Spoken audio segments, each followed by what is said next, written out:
Grand old party Congress का अगला अध्यक्ष कौन होगा? ये सवाल देश के हर अखबार और चैनल्स पर इन दिनों बहस का हॉट टॉपिक बना हुआ है। इस हॉट टॉपिक में कहा जा रहा है कि क्या कांग्रेस को इस बार गांधी परिवार से हटकर अध्यक्ष मिलने वाला है। गुरुवार को कांग्रेस के अध्यक्ष पद के लिए पार्टी की इलेक्शन कमेटी के चेयरमैन मधुसूदन मिस्त्री ने नोटिफिकेशन जारी कर दिया। नामांकन दाखिल करने की प्रक्रिया 24 से 30 सितंबर तक चलाई जाएगी। 1 अक्टूबर को नॉमिनेशन की जांच की जाएगी और इसी दिन वैलिड कैंडिडेट्स की लिस्ट जारी कर दी जाएगी। नमस्कार, आप देख रहे हैं जस्ट टीवी। मेरा नाम है नेहा शुक्ला। स्ट्रेट टॉक लेकर फिर से आपके सामने हाजिर हूँ। कांग्रेस के अध्यक्ष पद के लिए लोकतांत्रिक तरीके से चुनाव कराए जा रहे हैं। अध्यक्ष बनने के लिए दावेदारों की संख्या बढ़ती दिख रही है। पहले सिर्फ राजस्थान के मुख्यमंत्री अशोक गहलोत और वरिष्ठ कांग्रेस नेता शशि थरूर के नाम की चर्चाएं थी, लेकिन अब रेस में 2 पूर्व मुख्यमंत्री और 1 पूर्व केंद्रीय मंत्री समेत 3 नए नाम शामिल हो चुके हैं। मध्य प्रदेश के पूर्व मुख्यमंत्री कमलनाथ, दिग्विजय सिंह और पूर्व केंद्रीय मंत्री मनीष तिवारी अध्यक्ष पद का चुनाव लड़ना चाहते हैं। कहा यह जा रहा है कि राहुल गांधी भी 23 सितंबर को भारत जोड़ो यात्रा से एक ब्रेक लेंगे, दिल्ली आएंगे, अपनी मां सोनिया गांधी से मिलेंगे और इस दौरान ये माना जा रहा है कि राहुल गांधी सोनिया गांधी के साथ नए अध्यक्ष के नाम को लेकर चर्चा कर सकते हैं। सोनिया गांधी ने 20 सितंबर को संगठन महासचिव केसी वेणुगोपाल को भी केरल से वापस बुलाया था, जिसे एक अहम घटनाक्रम माना जा रहा था। इधर अपने ताजा बयान में राहुल गांधी ने भावी अध्यक्ष को नसीहत दी है। आइए सुनते हैं राहुल गांधी का ये ताजा बयान। One piece of advice that you are taking on a position, it's a historic position, and it's a position that defines and has defined a particular view of India. The Congress president is not just an organizational post. The Congress president is a ideological post. It is a belief system. So my advice would be that whoever becomes Congress president should remember that he represents a set of ideas, he represents a belief system, and he represents a vision of India. तो ऐसे में आज के हमारे जो सवाल हैं वो आपके टीवी स्क्रीन पर कुछ इस तरह से हैं कि क्या जो ग्रैंड ओल्ड पार्टी कांग्रेस है, यहाँ पर अध्यक्ष पद की रेस में शामिल चेहरे नेतृत्व कौशल में पारंगत है। हमारा सवाल है कि क्या ग्रैंड ओल्ड पार्टी कांग्रेस के अध्यक्ष पद की रेस में शामिल चेहरे नेतृत्व कौशल में पारंगत हैं और क्या रेस में शामिल चेहरे गुटबाजी से पीड़ित पार्टी की छवि को सुधार पाएंगे? ये भी एक बड़ा सवाल है कांग्रेस पार्टी के लिए। अगला सवाल कि क्या कांग्रेस में योग्य अध्यक्ष पद की उम्मीदवारी के लिए गुटबाजी से बेदाग कोई चेहरा नहीं है? क्या बेदाग चेहरे की कमी है? क्या उम्मीदवार चेहरों में बीजेपी को आम चुनाव में हराने की ताकत है? ये भी एक बहुत बड़ा सवाल है। और क्या ये चेहरे गांधी परिवार की कठपुतली की तरह पार्टी की कमान संभालेंगे, जैसे कि आरोप शुरू से गांधी परिवार को लेकर लगाए जाते रहे हैं? हमारी अपने दर्शकों से अपील है कि कृपया आप स्ट्रेट टॉक से जुड़िए, अपनी बात हमारे शो के दौरान उठाइए। हमारी पूरी कोशिश रहती है कि हम आपके सवाल सुने, आपके विचारों को समझ सके, उनका हल निकालने की कोशिश करें। और इसी कोशिश में आज जो हमारे साथ पैनलिस्ट जुड़ चुके हैं, हम उनके नाम बताते हैं। हमारे साथ हैं कांग्रेस के प्रवक्ता वेद प्रकाश विद्रोही जी, और थोड़ी देर में हम कोशिश करेंगे कि राजनीतिक मामलों के जो जानकार हैं संदीप चौधरी, वो भी हमारे साथ जुड़े। तो बहुत बहुत स्वागत है वेद प्रकाश विद्रोही जी आपका स्ट्रेट टॉक में। और आज आपकी पार्टी, जो कि एक ग्रैंड ओल्ड पार्टी भारत की कही जाती है, अध्यक्ष पद को लेकर जो दावेदार हैं उसी पर स्ट्रेट टॉक हम कर रहे हैं। क्या लग रहा है कि पहले तो 2 दावेदार थे, अब 5 दावेदार हो गए हैं। जो चेहरे हैं कहीं ना कहीं विवादों से घिरे हुए हैं। नेहा जी, कांग्रेस भारत की एकमात्र पार्टी है जी जिसमें चुनाव होते हैं। अब कोई हमारी बात को पसंद करे ना पसंद करे, क्या विश्लेषण करे, ये उनका अपना अधिकार है। जी। पर विधिवत रूप से कांग्रेस के अलावा किसी दल में चुनाव नहीं होते। अब भी वो चुनाव हो रहे हैं। अब उसमें कौन चेहरा होगा, कौन नहीं होगा, कौन चुनाव लड़ेगा, कौन नहीं लड़ेगा, इस पर मैं कोई टिप्पणी कैसे कर सकता हूं जब तक उम्मीदवार सामने नहीं आते। कल से विधिवत नामांकन शुरू हो जाएगा और कौन कौन नामांकन करेगा वो 30 तारीख तक पता चल जाएगा। दूसरी बात आपने कही कि क्या कांग्रेस में कोई बेदाग चेहरा नहीं है। जिनके आपने नाम गिनाए हैं उन पर कौन सा दाग है? अशोक गहलोत पर कोई दाग नहीं है। पर गुटबाजी के आरोप लगते रहे, अशोक गहलोत हो, शशि थरूर हो, मनीष तिवारी हो, दिग्विजय सिंह हो या कमलनाथ हो, कहीं ना कहीं जो हाईकमान है उनके साथ टकराव की स्थिति हो या फिर गुटबाजी के केंद्र में ये चेहरे बने हुए। दाग और कांग्रेस के आंतरिक संघर्ष या वैचारिक मतभेद दोनों बातें अलग अलग होती हैं। दाग का मतलब होता है कि उन पर कोई आपराधिक दाग हो, कोई उनका गलत काम हो, कोई उनके ऊपर FIR हो। नहीं, यहाँ अपराध की बात नहीं है। अपराध अगर अपराध की बात नहीं है, बात है कि क्या नेतृत्व संभालने के लायक ये चेहरे हैं। इस बेदाग की बात हम कर रहे हैं कि क्या कोई बेदाग चेहरा है जिसपे गुटबाजी का साया ना हो या फिर जिसपे जो कांग्रेस का नेतृत्व है उस पर उन्होंने उंगली ना उठाई हो, अनुशासन के अलग जाकर उन्होंने जो है यहाँ पर बयानबाजी की। देखिए, कांग्रेस की एक परंपरा है कि कांग्रेस में लोग विभिन्न मत रखते हैं, विभिन्न विचार रखते हैं। ये आजादी आंदोलन से अब तक आपने बार बार देखा है। पर जब भी कोई एक अध्यक्ष बन जाता है फिर सर्वसम्मति से सभी उसके आदेश को मानते हैं, सब उसके साथ चलते हैं। और ये जितने भी नेता आपने नाम गिनाए हैं ये सारे सक्षम लोग हैं। कई बार मुख्यमंत्री रह चुके हैं, केंद्रीय मंत्री रह चुके हैं, केंद्र में विभिन्न संगठनों में रह चुके हैं, तो सब सक्षम हैं। जो भी अध्यक्ष निर्वाचित करेंगे 9000 डेलीगेट सब उसका साथ देंगे और एक बार निर्वाचित होने के बाद ये गुटबाजी अपने आप खत्म हो जाएगी, विभिन्न विचार खत्म हो जाएंगे और सब एकजुटता के साथ जो भी CWC निर्णय भविष्य की लेगी उसका पालन करेंगे और कांग्रेस एक मजबूत पार्टी होकर उभरेगी। एक अच्छी प्रक्रिया चल रही है, कांग्रेस के लिए बहुत अच्छा है, सकारात्मक संकेत है।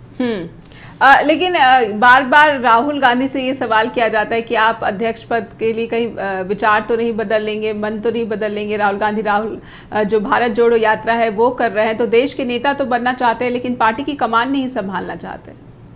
देखिए, राहुल गांधी जी ने जो कुछ कहना था वो सार्वजनिक रूप से कह दिया। वो कह रहे हैं कि जो मेरा पहले स्टैंड था वो यहाँ स्टैंड है। जो 2019 में उन्होंने स्टैंड लिया था वो अपने स्टैंड पे कायम है। अब पार्टी के नेता हैं, पार्टी के कार्यकर्ता हैं, उनकी आस्था है उनमें, वो उनको अपना नेता मानते हैं और उनका आग्रह है कि भाई आप अध्यक्ष पद संभालें। वो अध्यक्ष पद रहे या ना रहे, जो कांग्रेस वर्करों का विश्वास जो उनमें है वो बरकरार रहेगा। अब जैसे भारतीय जनता पार्टी थी उसमें अटल बिहारी वाजपेयी जी के अध्यक्ष कभी रहे कभी नहीं रहे, पर फिर भी भाजपा के कार्यकर्ताओं का उनमें विश्वास था और वो बिना अध्यक्ष भी सर्वोच्च नेता माने जाते थे। वो स्थिति कांग्रेस के अंदर है कि गांधी परिवार में कांग्रेस जनों का विश्वास है और वो अध्यक्ष पद पर रहे या ना रहे, किसी पद पर रहे या ना रहे, लोग उनको अपना नेता मानते हैं। ये अपनी पार्टी के कार्यकर्ताओं को कोई कैसे रोक सकता है या कैसे कोई कह सकता है कि वो फला को नेता माने या फला को नेता ना माने? ना कोई मीडिया तय कर सकता है, ना कोई राजनीतिक विश्लेषक तय कर सकता है कि कांग्रेस के कार्यकर्ता किसको नेता माने। आप कार्यक्रमों पर बहस कर सकते हैं, आप नीतियों पर बहस कर सकते हैं, आप सिद्धांतों पर बहस कर सकते हैं, कांग्रेस के एक्शंस पर बहस कर सकते हैं, पर कांग्रेस का नेता कौन हो ये कांग्रेस से बाहर के लोग तय नहीं कर सकते। वो अपनी राय प्रकट कर सकते हैं, केवल चलिए विश्लेषण कर सकते हैं, वो आपका अधिकार है। जी चलिए, जो आपने कहा वो तो ये आगे आने वाला जो वक्त है वो बताएगा। अभी एक छोटा सा ब्रेक ले लेते हैं और ब्रेक के बाद फौरन लौटते हैं कांग्रेस से ही जुड़े कुछ और सवालों के साथ। ब्रेक के बाद फिर से स्वागत है आपका। आप देख रहे हैं स्ट्रेट टॉक और आज हम बात कर रहे हैं कि क्या ग्रैंड ओल्ड पार्टी कांग्रेस को एक जो है नेतृत्व की जो कमान संभालेगा वो एक उचित चेहरा या फिर एक कोई बेदाग चेहरा सामने आएगा। हमारे साथ संदीप चौधरी जुड़ चुके हैं, जो कि राजनीतिक मामलों के जानकार हैं। संदीप, बहुत बहुत स्वागत है आपका स्ट्रेट टॉक में। और हम चर्चा कर रहे हैं कि कांग्रेस के अध्यक्ष के पद के लिए जो तमाम दावेदार सामने आए हैं, कहीं ना कहीं किसी न किसी विवादों में ये चेहरे रहे हैं, चाहे उन्होंने पार्टी के खिलाफ अनुशासन को तोड़ते हुए बयानबाजी की बात हो या फिर गुटबाजी की बात हो, ये चेहरे जो हैं ये विवादों के केंद्र में बने रहे हैं। आपका क्या कहना है, ये जो दावेदार चेहरे नजर आ रहे हैं ये कांग्रेस की नैया को पार लगा पाएंगे? देखिए नैया जी, जितने भी चेहरे कांग्रेस के पास हैं वो बहुत ही काबिल चेहरे हैं और उन्होंने अपने आप को प्रूव किया है। देश का बच्चा बच्चा उनको जानता है। और रही राजनीति में आरोप प्रत्यारोप की बात, आप ये देखिए, अमित शाह जी बीजेपी के राष्ट्रीय अध्यक्ष रहे, क्या वो जेल नहीं गए? क्या उनके ऊपर ये आरोप नहीं लगा कि अपने बेटे को बीसीसीआई का सेक्रेटरी बना दिया? तो इस तरीके की चीजें राजनीति में चलती रहती हैं। वाद विवाद भी होता है जो कि लोगों को मैनेज करना है। और जो कई बार बात आती है कि ग्रुपबाजी की पार्टी में अलग अलग ग्रुप बने हुए, आप राष्ट्रीय लेवल पर छोड़िए, प्रदेश लेवल पे चले जाइए, किसी भी पार्टी में चले जाइए, आप जिला लेवल पे चले जाइए, अगर आपको राजनीति करनी है और दूसरे लोगों को भी राजनीति में आगे आना है तो ये राजनीति की एक नेचुरल पार्ट है, नेचुरल सिस्टम है। बिना ग्रुपबाजी के आप राजनीति नहीं कर सकते। राजनीति ABCD भी ग्रुप से स्टार्ट होती है। ग्रुप से इसलिए स्टार्ट होती है कि आप भी उस पोस्ट पे पहुंचना चाहते हैं, मैं भी पहुंचना चाहता हूं, आप भी अपनी तरफ से ताकत लगाएंगे, मैं भी लगाऊंगा, चाहे वो मंडल लेवल पे हो, चाहे जिला लेवल पे हो, चाहे प्रदेश लेवल पे हो, चाहे नेशनल लेवल पे हो जी। तो अगर अशोक गहलोत जी आते हैं, मुझे नहीं लगता कि हिंदुस्तान में कन्याकुमारी से लेकर कश्मीर तक कोई अशोक गहलोत को नहीं जानता। थरूर जी आते हैं तो ऐसा कोई नहीं है जो उनको नहीं जानता। भूपेंद्र सिंह हुड्डा आते हैं तो ऐसा कोई नहीं है जो उनको नहीं जानता। और तमाम लोग ऐसे हैं। और रही जो आपस में स्टेटमेंट क्रॉस करने की बात होती है, वही बात कहने का आपका तरीका अलग हो सकता है, भाई सबका अलग हो सकता है, मेरा अलग हो सकता है। इसको आप टकरार नहीं कह सकते या मनमुटाव नहीं कह सकते, अपनी अपनी बात रखने का तरीका है। लेकिन मेरा सवाल ये है संदीप जी कि पार्टी को अब जो है एकजुट बनाए रखने की बहुत बड़ी ज़रूरत है, क्योंकि आम चुनाव जो है बिल्कुल सर पर है और इसकी तैयारियां जो है कांग्रेस को करनी पड़ेंगी। और ये चेहरे क्या इस काबिल है? नेतृत्व कौशल अगर हम देखें तो इन्होंने गुटबाजी को ये पार पाने में या फिर उस पर लगाम लगाने में ये चेहरे जो है सक्षम नहीं नजर आते हैं। देखिए, बहुत अच्छा सवाल है नेहा जी आपका। किसी भी पार्टी के आप राष्ट्रीय अध्यक्ष को ले लीजिए, आप समाजवादी पार्टी के अध्यक्ष को ले लीजिए, वहां पे आपको अध्यक्ष बना दे, मुझे बना दे, जो एक नेतृत्व है, ताकत जिनके पास है, वो एक सिंगल आदमी नहीं होता, एक टीम होती है। उससे पूछ के प्रभारी भी बनाए जाते हैं, जिलों के भी प्रभारी होते हैं, प्रदेश के भी प्रभारी होते हैं, नेशनल टीम से भी लोग दिए जाते हैं। तो एक टीम, एक ग्रुप होता है जो डिसीजन लेता है। वो दूर से देखने में ऐसा लगता है कि इसको राष्ट्रीय अध्यक्ष बना दिया, ये सर्वे हो गया। एक व्यक्ति को पूरे हिंदुस्तान की जानकारी नहीं हो सकती, पूरे प्रदेशों की जानकारी नहीं हो सकती, तो वो टीम से डिस्कशन के बाद चीजें चलती हैं। आप बीजेपी में देख लिए, आज जेपी नड्डा है, आपको देखने में लगता होगा जेपी नड्डा राष्ट्रीय अध्यक्ष है, लेकिन हकीकत क्या है? क्या आपको लगता है जेपी नड्डा फुल फ्लैश सारे फैसले ले सकते हैं, जिसे मर्जी टिकट दे सकते हैं, जिसे मर्जी सिलेक्ट कर सकते हैं? ऐसा नहीं होता है। कई चीजें होती है जो हिडन होती है, पर्दे के पीछे होती है, कहां से आदेश निकल के आते हैं। ये जो पर्दे के पीछे की बात आप कर रहे हैं, कहीं ये पर्दे के पीछे गांधी परिवार तो नहीं रहेगा? ये भी एक बहुत बड़ा सवाल है। वेद प्रकाश विद्रोही जी, आपसे समझना चाहूंगी मैं कि एक ये भी बात कही जाती है कि अगर अशोक गहलोत ही अध्यक्ष पद के लिए चुने जाते हैं तो पर्दे के पीछे से जो कंट्रोल है वो गांधी परिवार के पास रहेगा। ऐसा कुछ नहीं होता है जी। हर दल के अंदर, जैसे संदीप जी ने कहा, एक टीम होती है, वो टीम फैसला करती है और हर दल की एक अपनी कार्यशैली होती है। तो जो कांग्रेस की कार्यशैली है वो जन आंदोलनों की कार्यशैली है। उसमें विभिन्न विचारों के लोग होते हैं, विभिन्न तरह की सोच होती है, अपनी अपनी राय रखते हैं। और कांग्रेसी इतने लोकतांत्रिक हैं कि वो अपनी राय बेबाकी से रखते हैं, पार्टी बैठकों में भी रखते हैं, पार्टी बैठकों से बाहर भी रखते हैं और पार्टी के निर्णय होने के बाद भी रखते हैं। और आप आश्चर्य करेंगे, कांग्रेस एक अकेली पार्टी है जिसके नेता नेतृत्व के खिलाफ भी बोल लेते हैं, तब भी कोई उन्हें कुछ नहीं कहता। तो ये एक लोकतांत्रिक पार्टी के लिए एक प्रक्रिया, भारत के लोकतंत्र के लिए भी बहुत अच्छी चीज है। नहीं, लोकतांत्रिक तो है, लेकिन कार्यकर्ताओं में कितनी बड़ी निराशा जो है उसका संदेश जाता है कि जो नेतृत्व है उसी पर सवाल उठाए जा रहे हैं। नेतृत्व पर जब सवाल खड़े होते हैं किसी पार्टी की, तो कार्यकर्ता सबसे ज्यादा, जो आपका जो ग्रास रूट लेवल का कार्यकर्ता है उस पर सबसे ज्यादा असर पड़ता है। ऐसा है नेहा जी, सवाल किसने उठाए, कार्यकर्ता ये भी जानता है कि मोदी शाह की जोड़ी किस तरह ईडी, आईटी, सीबीआई, एनआईए का दुरुपयोग करती है, धन के बोरे भेजती है, लालच देती है और उनको खरीदती है, उनसे आवाज उठवाती है। या वो लोग गए हैं कांग्रेस छोड़कर जिनको कांग्रेस ने इतना कुछ दिया कि वो किसी भी दल में अगर होते दूसरे में वो ऐसा पा ही नहीं सकते थे। अब कुछ लोग जीवन भर राज्यसभा के मेंबर बनना चाहते हैं, 6-6 बार जो राज्यसभा के लोग रह लिए, वो कह रहे हमें 7वीं बार भी भेजो, जब तक हम मरे नहीं तब तक हमें राज्यसभा में भेजो। ये किसी भी दल में संभव नहीं है, और यदि संभव भी हो तो तब होता है जब आपके पास स्ट्रेंथ हो।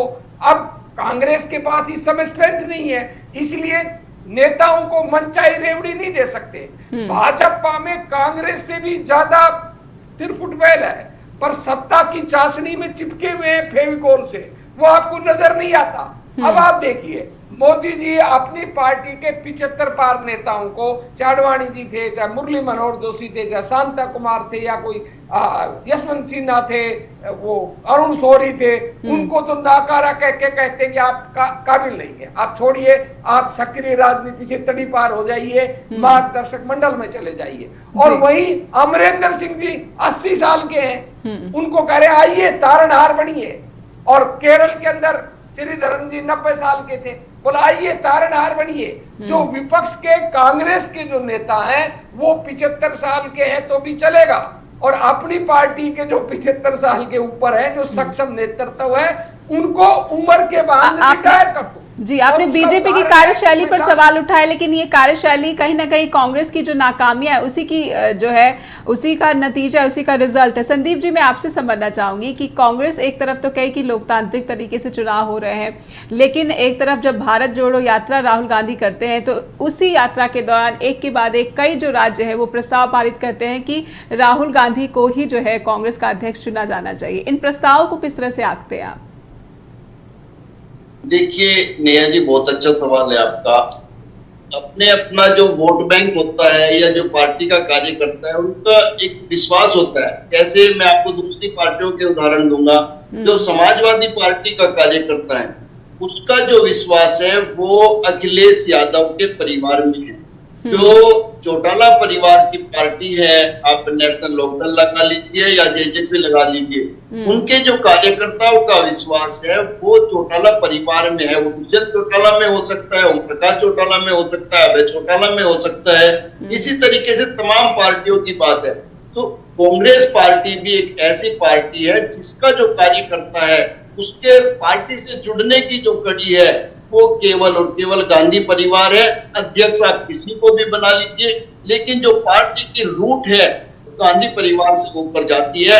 जब भी कांग्रेस पार्टी को गांधी परिवार से अलग करने की कोशिश की जाएगी तो आप देखेंगे, पहले भी ये चीजें हुई है, कांग्रेस पार्टी लगातार कमजोर हुई है। इसलिए कांग्रेस पार्टी से गांधी परिवार को और गांधी परिवार से कांग्रेस को कभी भी अलग नहीं किया जा सकता। अध्यक्ष बनाए जा सकते हैं, किसी को भी जिम्मेदारी दी जा सकती है, लेकिन कांग्रेस पार्टी की कल्पना भी गांधी परिवार के बिना नहीं हो सकती, क्योंकि उनका कार्यकर्ता हो, उनके नेता हो, उन सब का विश्वास, जो राष्ट्रीय अध्यक्ष बनेगा उसका भी विश्वास गांधी परिवार में रहेगा, सोनिया गांधी में रहेगा, राहुल गांधी में रहेगा। अदरवाइज वो नेता भी फेल हो जाएगा। तो गांधी परिवार से जो है वो उसका जो जुड़ाव है जो कार्यकर्ता का वो लगातार दिख रहा है, जिस तरह से संदीप चौधरी बता रहे हैं। वेद प्रकाश जी, लेकिन एक सवाल मेरा ये कि राहुल गांधी ने इस पद को लेकर एक बयान दिया जिसपे उन्होंने कहा कि ये एक ऐतिहासिक पद है और जो भी इसे संभालेगा उसे इस बात की जो है उस बात को याद रखना चाहिए। आप गहलोत को किस तरह से आंकते हैं इस पद के लिए? देखिए, गहलोत जी बहुत ही वरिष्ठ नेता है, 3 बार मुख्यमंत्री रह चुके हैं, 3 बार केंद्रीय मंत्री रह चुके हैं।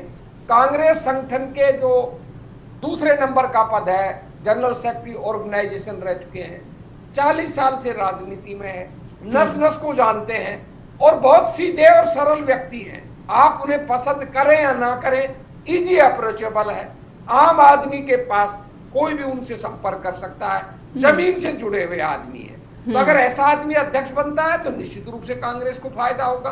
पूरे देश के हर नेताओं से उनके संबंध हैं और कांग्रेस के वरिष्ठतम नेताओं में एक है, बहुत सॉफ्ट स्पोकन व्यक्ति है, अहंकार नहीं है, तो कोई ऐसी समस्या नहीं है। वो बिल्कुल योग है, वो भी योग है और भी बहुत लोग योग हैं। अब कौन बनेगा मैं ये नहीं कह सकता, क्योंकि ये तो तब पता चलेगा जब 30 तारीख तक कौन कौन नामांकन भरता है, और नामांकन भरने के बाद 7 अक्टूबर तक कौन कौन चुनाव के मैदान में खड़ा होता है, और उसके बाद जो 9000 कैंडिडेट हैं, जो डेलीगेट हैं पार्टी के, वो किसको चुनते हैं। अब अच्छी प्रक्रिया है, सभी नेता इस दौरान अपनी बात रखेंगे, वो कहेंगे कि वो कैसे पार्टी को चलाना चाहते हैं, उनका पार्टी का उत्थान के प्रति विजन क्या है, देश को उत्थान के प्रति उनका विजन क्या है, समाज के प्रति वो क्या सोचते हैं। तो ये बहुत अच्छी लोकतांत्रिक प्रक्रिया से, चलिए हम उम्मीद करेंगे कि ये जो लोकतांत्रिक प्रक्रिया है, जो तमाम चेहरे दावेदार हैं अध्यक्ष पद के, उनमें किस तरह से मुद्दों को लेकर कुछ बयान जो है सामने आएगा। एक छोटा सा ब्रेक यहाँ पर लेते हैं विद्रोही जी, और ब्रेक से जब लौटेंगे तो जानेंगे कि ये जो डेलीगेट्स का रोल होता है अध्यक्ष पद के चुनाव में, संदीप चौधरी से इसका जवाब जानेंगे। फिलहाल छोटा सा ब्रेक, फौरन लौटते हैं। ब्रेक के बाद फिर से स्वागत है आपका। आप देख रहे हैं स्ट्रेट टॉक और बातचीत हम आगे बढ़ाते हैं। कांग्रेस के अध्यक्ष पद के तमाम जो दावेदार हैं वो किस तरह से जो पार्टी को एकजुट कर पाएंगे, और क्या आम चुनाव की तैयारियों में जो कांग्रेस है वो फिर से बीजेपी को टक्कर देने लायक बन पाएगी। संदीप चौधरी, मैं आपके पास आना चाहूँगी। मेरा सवाल ये था कि डेलीगेट्स का जिक्र किया वेद प्रकाश विद्रोही ने, और कांग्रेस के अध्यक्ष पद के चुनाव में कहते हैं कि डेलीगेट्स का भी एक बड़ा रोल रहता है, और इन डेलीगेट्स के बारे में ये कहा जाता है कि गांधी परिवार का काफ़ी जो है प्रभाव रहता है। इस जो है भूमिका को किस तरह से देख रहे हैं आप? देखिए, बिल्कुल सही बात कही। जो एक टीम के कोर मेंबर्स होते हैं उनका पार्टी को बनाने में, संगठन को बनाने में अहम रोल रहता है। और कांग्रेस पार्टी की अगर मैं बात करूं तो कई ऐसे लोग के बारे में शायद हमारे प्रवक्ता जी बैठे, इन्होंने भी उम्मीद नहीं की होगी कि वो पार्टी को छोड़कर चले जाएंगे। राव इंद्रजीत सिंह को ये जानते होंगे, जो आज बीजेपी में मिनिस्टर की हैं, वो छोड़ करके पार्टी को चले गए। वो पीढ़ियों से कांग्रेस के साथ थे। चौधरी वीरेंद्र सिंह जो हमेशा से कांग्रेस के साथ रहे, कांग्रेस ने उनको नेता बनाया। विजय बहुगुणा, रीता बहुगुणा, एक बहुत लंबी लिस्ट है। और माधव सिंधिया जी का परिवार आप जानते होंगे। अपने हाल ही में गुलाम नबी आजाद जी का एग्जाम्पल भी मैं देना चाहूंगा। मतलब इन लोगों को कोई सोच नहीं सकता था, कार्यकर्ताओं को ये लगता था कि इनके ब्लड में कांग्रेस है। लेकिन नेहा जी, राजनीति और सत्ता की मलाई ऐसी चीज है, वो पल भर में आपके विचार भी बदल देती है, आपकी सोच भी बदल देती है। और आज आप कुछ और स्टेटमेंट दे रहे हैं, कल आप कुछ और स्टेटमेंट देने लगते हैं। आपकी इस तरीके से बुद्धि खुल जाती है, आपको ज्ञान प्राप्त हो जाता है केवल और केवल उस कुर्सी पर बैठने के लिए। आज तक आपने किसी भी नेता को ज्ञान प्राप्त होते हुए या उसका माइंड चेंज होते हुए इस कंडीशन में नहीं देखा होगा कि उसने पार्टी छोड़ दिया, दूसरी पार्टी में जाकर वो सांसद ना बना हो, मंत्री ना बना हो। अगर वो सांसद या मंत्री बना होगा, कुछ उसको मलाई का विभाग मिला होगा, तभी वो अपनी पार्टी में जिसने उसको पाला पोसा बड़ा किया उसके ऊपर आरोप प्रत्यारोप करता है। एक कॉलर जुड़ चुके जी, एक कॉलर नहीं आदि जरूरी है कि वो डेलीगेट्स किस तरीके के हैं, पार्टी के लिए क्या समर्पण रहा है उनमें। अदरवाइज आज के टाइम में हमने देखा प्रदेश अध्यक्ष तक, जो कभी ममता बनर्जी के प्रदेश अध्यक्ष रहते थे, उन्होंने देखा अपने इलेक्शन के टाइम पे बीजेपी ज्वाइन कर ली। ये प्रदेश अध्यक्ष बनाना, जिला अध्यक्ष बनाना या राष्ट्रीय अध्यक्ष बनाना, ये पार्टी के वो लोग होते हैं जो कभी इस तरीके की चीजें नहीं कह सकते कि मुझे पार्टी की ये चीज पसंद नहीं आई या पार्टी की वो चीज पसंद नहीं आई या नेतृत्व में ये कमी रही। वो चीजें उनके खून में होती है और पार्टी को भी बदलना पड़ता है, नेता को स्टैंड भी बदलना पड़ता है। हमेशा एक लाइन पर पार्टी नहीं चल सकती, पार्टी के लिए रणनीति बनानी पड़ती है। जिस तरीके से आप पर फिलहाल ये रणनीति जो है, जो जिस रणनीति की आप बात करें, फिलहाल ये कांग्रेस में रणनीति जो है वो अभी समझ से परे नजर है। एक कॉलर जुड़ रहे हैं हमारे साथ, सुन लेते कि वो क्या कहना चाहते हैं। जी, बहुत बहुत स्वागत है आपका स्ट्रेट टॉक में।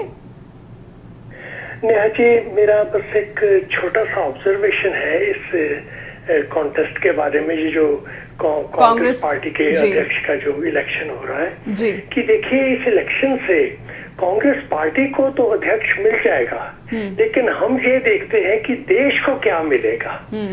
तो सिर्फ ये इस अध्यक्ष की जो इलेक्शन है, ये सिर्फ कांग्रेस पार्टी तक ही ना सीमित रखा जाए।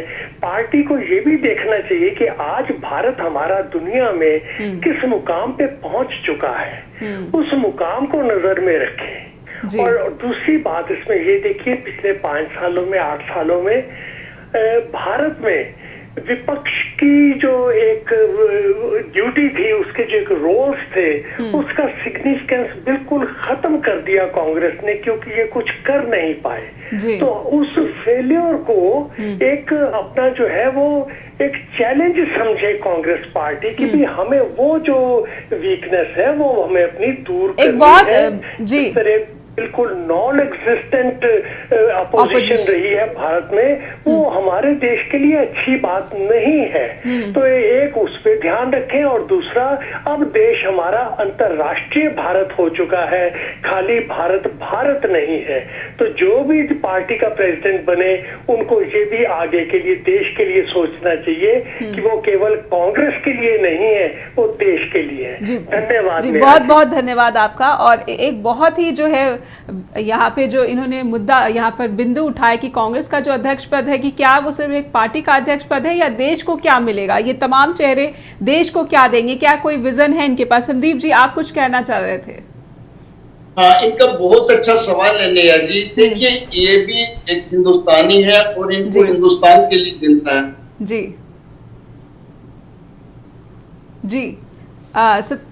जी सतीश चंद्र जी हैं, ये हमारे नियमित दर्शक हैं, और इन्होंने एक बहुत ही जो है बात जो उठाई है शो के दौरान हमारे, कि कांग्रेस अध्यक्ष पद का चुनाव तो कर रही है, लेकिन वो ये शायद भूल बैठी है कि वो देश की विपक्षी पार्टी भी है, और उसका अध्यक्ष जो भी होगा वो देश की जो राजनीति है उसकी दिशा तय करने में एक बड़ी भूमिका निभाएगा। वेद प्रकाश विद्रोही जी, मैं आपसे समझना चाहूँगी कि आपने हमारे दर्शक की बात सुनी, और आपको कहीं ना कहीं ये ज़रूर एहसास होगा कि कांग्रेस में अध्यक्ष पद का जो चुनाव हो रहा है, उससे कहीं जो विपक्षी नेता की जो भूमिका है, जो देश को जिसकी सबसे ज़्यादा ज़रूरत है, क्या ये भूमिका सही मायने पर मापदंडों पर खरी साबित हो पाएगी?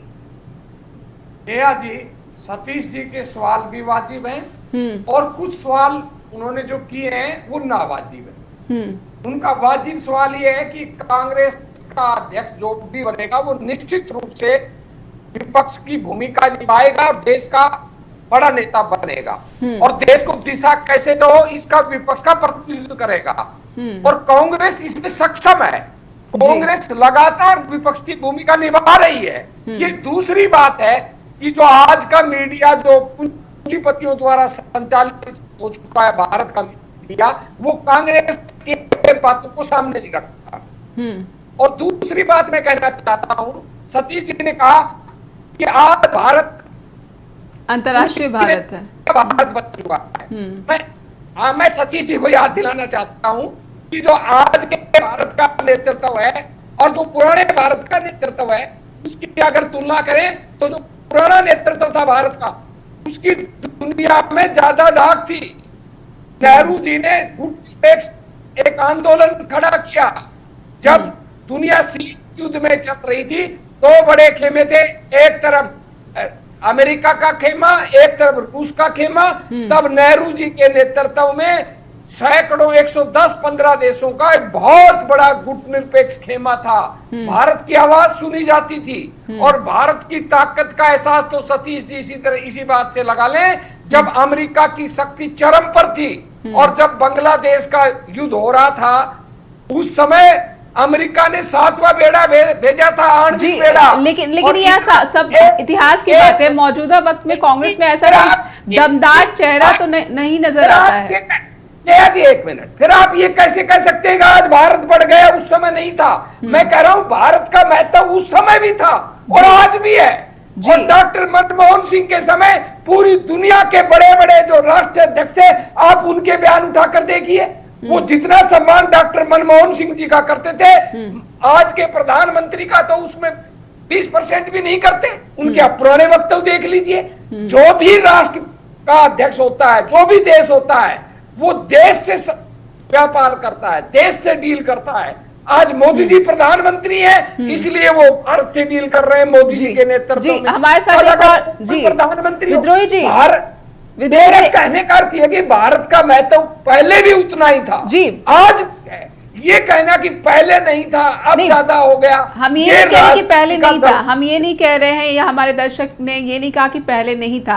आज जो परिस्थितियां बदल गई हैं, हम इतिहास को ही देखते रहेंगे, लेकिन मौजूदा वक्त में भी कांग्रेस को एक दमदार चेहरे की जरूरत है, एक विपक्षी भूमिका की, वो भी जो दमदार परिस्थिति की जरूरत है। मैं सहमत हूं कि वर्तमान हालात में कांग्रेस कुछ कमजोर हुई, वो एक अलग इशू है। मैं देश की बात कर रहा था जी। एक कॉलर जुड़े हुए विद्रोही जी, मैं लास्ट बात कहता हूं, इतनी भी कमजोर नहीं हुए जितनी आप दिखा रहे हैं। हमें 2019 के चुनाव में 12 करोड़ वोट मिली थी जी, बीजेपी को 18 करोड़ वोट। लेकिन जब राहुल गांधी आम चुनाव में हार जाते हैं तो कितना कमजोर नहीं है कांग्रेस, जो है कांग्रेस का जो नेता है। अपना विश्लेषण जी, एक कॉलर है, उनको ले लेते हैं जी। बहुत बहुत स्वागत है स्ट्रेट टॉक में।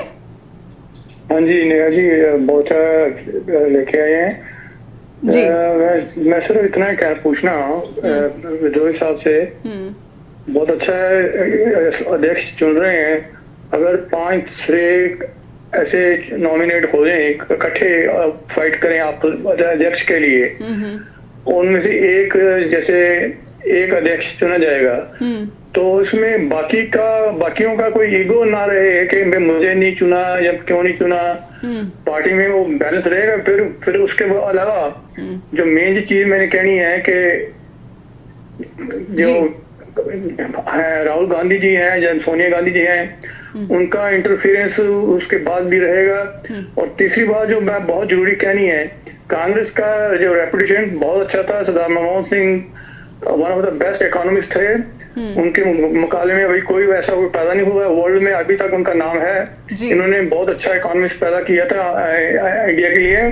तो मैं फिर चाहता हूँ कि ऐसी ऑपोजिशन बने, मजबूत बने, और ऐसे मनमोहन सिंह जैसे लीडर आए द्वारा और बेहतरी हो कंट्री की। थैंक यू जी, बहुत बहुत धन्यवाद आपका जितेंद्र वालिया, ये हमारे नियमित दर्शक और जिनका कहना था कि कोई ईगो ना रखे जो अध्यक्ष पद पर ना चुना जाए। ये भी एक बहुत बड़ा सवाल है। संदीप जी, आपने पहले भी एक कॉलर को सुना और अब दूसरे जी, लेकिन एक छोटा सा ब्रेक, यहाँ पर एक ब्रेक लेना पड़ रहा है, कमर्शियल मजबूरी है जी, एक ब्रेक लेना पड़ रहा है यहाँ पे, कमर्शियल मजबूरी। एक छोटा सा ब्रेक यहाँ पर ले लेते हैं और फौरन लौटते हैं इन सवालों के जवाब को टटोलने के लिए। ब्रेक के बाद फिर से स्वागत है आपका, आप देख रहे हैं स्ट्रेट टॉक। और आज हम बात करें कांग्रेस के अध्यक्ष पद पर हो रहे चुनाव को लेकर। हमारे दर्शकों ने जो बात रखी है यहाँ पर संदीप जी, उस पर जवाब मैं आपसे समझना चाहूँगी कि एक दर्शक ने कहा कि जो चुनाव में शामिल हैं चेहरे, क्या वो अगर चुनाव हार जाते हैं तो उनमें किसी तरह का ईगो यहाँ पर देखने को नहीं मिलेगा, वो अध्यक्ष पद को जो है काम करने के दौरान कहीं परेशान तो नहीं करेंगे। और एक ने ये कहा कि विपक्ष को की भूमिका के तौर पर जो देश को एक दमदार नेता की जरूरत है, क्या कांग्रेस ये भूल तो नहीं बैठी है? देखिए नेहा जी, बहुत अच्छा सवाल है। मैं आपको बता दूं, मैं राजनीति में बहुत अंदर तक काम किया है मैंने, कई बड़े नेताओं के। मैं कांग्रेस की भी राष्ट्रीय महिला अध्यक्ष रही, सुष्मिता देव जी का मैं सलाहकार रहा हूँ। बीजेपी में सत्यपाल मलिक जो राष्ट्रीय उपाध्यक्ष भी रहे, गवर्नर है, उनका मैं सलाहकार रहा हूँ। तो जो चीजें हमें दूर बैठ के दिखाई देती है, ऐसा नहीं होता है। जब राष्ट्रीय लेवल पे कम से कम संगठन के चुनाव होते हैं तो वहां पे किसी तरीके का झगड़ा, किसी तरीके का मनमुटाव बिल्कुल भी नहीं होता है। बल्कि मैं तो ये कह सकता हूँ कि एक पटकथा होती है जो लिखी हुई होती है। उनको पता होता है कि कौन अध्यक्ष बनेगा, कौन नहीं बनेगा। लेकिन एक तो आप कह रहे हैं कि ये सब कुछ फिक्स है पहले से ही? आपका इशारा है कि सब कुछ फिक्स है? बिल्कुल पहले से डिसाइड हो जाती हैं चीजें, कम से कम इस लेवल पे जहां पूरे देश में पार्टी को चलाना है। ऐसा नहीं है कि वहां पे गुट बन के खड़े हो जाएंगे या दो धड़ों में कांग्रेस बढ़ जाएगी या 3 धड़ों में कांग्रेस बढ़ जाएगी या कोई दूसरा दल बढ़ जाएगा। आपने बीजेपी में भी देखा होगा, दूसरे दलों में भी देखा होगा, चाहे वो इलेक्शन के प्रोसेस करें ना करें, विरोध कर दें, लेकिन पार्टी नहीं टूटती है। और इस चीज से भी इनकार नहीं किया जा सकता कि सामने मीडिया में चाहे दिखाया जाए ना दिखाया जाए, ध्रुवीकरण या धुरी सब जगह होती है, अलग अलग ग्रुप्स भी होते हैं। जब मेरे ग्रुप के नेता को जिम्मेदारी मिल जाती है, राष्ट्रीय अध्यक्ष की हो, प्रदेश अध्यक्ष की हो, तो हम लोग ज्यादा एक्टिव हो जाते हैं। जब दूसरे को मिल जाती है तो वो लोग एक्टिव हो जाते हैं। ये चीजें राजनीति में चलती रहती है, कभी बैक फुट पे, कभी फ्रंट फुट पे, कभी बैक फुट पे, कभी फ्रंट फुट पे। ये सभी प्रदेशों में, सभी जिलों में और नेशनल लेवल पर भी होता है। आपने एक बहुत जो गंभीर बात कही। हमारे साथ एक कॉलर जुड़ चुके हैं, पहले उनकी सुन लेते हैं कि वो क्या कहना चाहते हैं। जी बहुत बहुत स्वागत है आपका स्ट्रेट टॉक में। नेहा जी बहुत बहुत धन्यवाद मेरी कॉल लेने के लिए।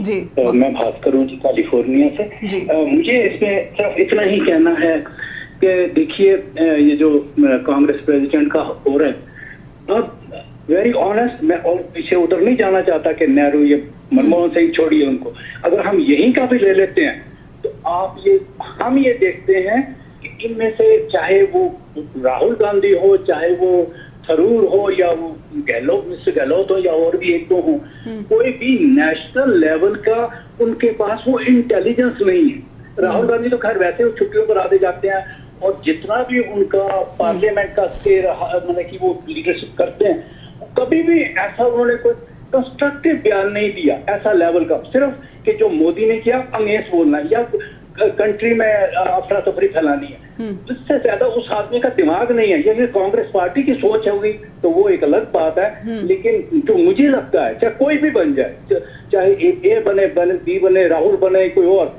उनमें वो कैपेबिलिटी ही नहीं है वो लीडरशिप में। तो वो एक मुझे लगता है कि ये सवाल जी कि वो कौन है जी ऐसा रहेगा जी। मुझे यही कहना जी, आज तो यही कहना जी। बहुत बहुत धन्यवाद आपका। तो भास्कर जी जो कैलिफोर्निया से बात कर रहे थे। संदीप जी आपने सुना कि जो कांग्रेस के तमाम चेहरे हैं, कहीं ना कहीं कुछ एक दर्शकों का एक वर्ग है जो लगता है कि इनमें नेतृत्व कौशल नहीं है। संदीप जी देखिए बहुत अच्छा सवाल है नेहा जी, लेकिन एक चीज मैं आपको क्लियर कर दूं। आप मूवी देखते हैं, उस मूवी में अमरीश पुरी को विलन बना दिया जाता है और अक्षय कुमार को या किसी भी एक हीरो को ले लीजिए, वो हीरो लगने लगता है हमें, क्योंकि पर्दे पर पिक्चराइजेशन इस तरीके से होता है। जबकि आपको भी पता है ना, तो अमरीश पुरी विलन है, ना शक्ति कपूर विलन है, जितने भी लोगों को आप विलन के रूप में देखते हैं। तो पिछले कुछ समय से जो हमारा पर्दा है उस पर इन्वेस्ट किया जाता है। अगर आप भी 100-200 करोड़ या 1000 करोड़ इन्वेस्ट कर दोगे ना, तो लोग हिंदुस्तान में सबको भूल जाएंगे। उन्हें केवल नेहा शुक्ला दिखाई देगी, नेहा शुक्ला की अच्छाइयां दिखाई देगी।